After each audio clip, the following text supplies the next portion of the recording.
தேவனுடைய நாமம் மகிமைப்படுவதாக. மகிமையின் ஆவியானவர் எனக்குள்ளே என்ற தலைப்பின் கீழாக நாம் வேத தியானத்தை தியானிப்போம். பரிசுத்த வேதாகமத்தின் வசனங்களோடும் பரிசுத்த ஆவியானவரின் துணையோடும் நாம் தியானிப்போம். தேவன் நம்மை திடப்படுத்தி பெலப்படுத்தி வழிநடத்துவாராக. ஆமென். 1 பேதுரு 4ஆம் அதிகாரம் 14ஆம் வசனம். நீங்கள் கிறிஸ்துவின் நாமத்தினிமித்தம் நிந்திக்கப்பட்டால் பாக்கியவான்கள். ஏனென்றால் தேவனுடைய ஆவியாகிய மகிமையுள்ள ஆவியானவர் உங்கள் மேல் தங்கியிருக்கிறார். அவர்களாலே தூஷிக்கப்படுகிறார், உங்களாலே மகிமைப்படுகிறார்.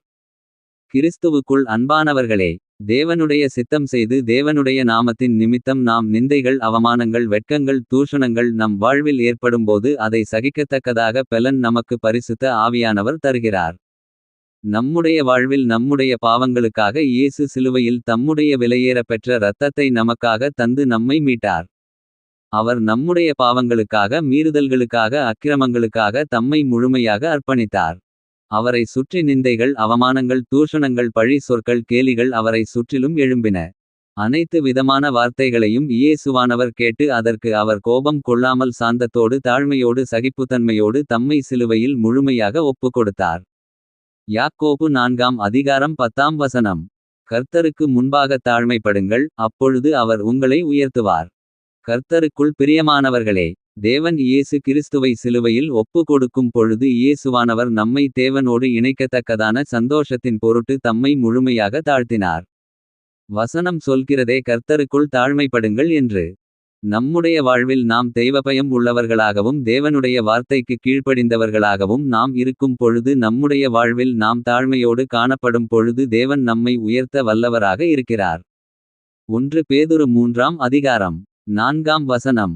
அழியாத அலங்கரிப்பாயிருக்கிற சாந்தமும் அமைதலுமுள்ள ஆவியாகிய இருதயத்தில் மறைந்திருக்கிற குணமே உங்களுக்கு அலங்காரமாயிருக்க கடவது, அதுவே தேவனுடைய பார்வையில் விலையேற பெற்றது.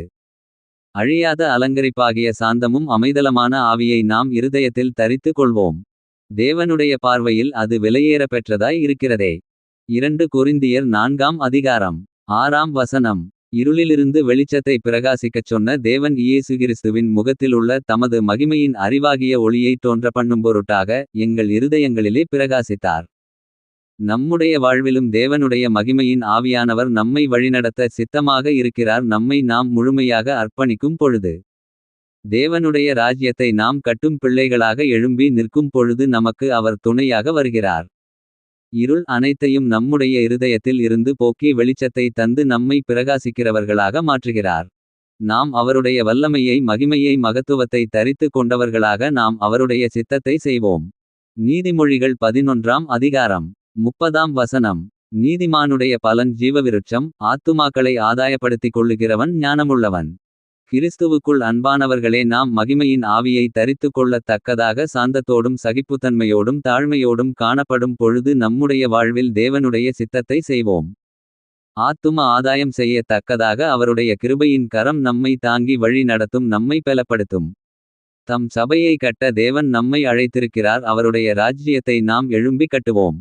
தேவன் நமக்கு துணை நிற்பார். தேவன் நம்மை தாங்கி வழி நடத்துவார்.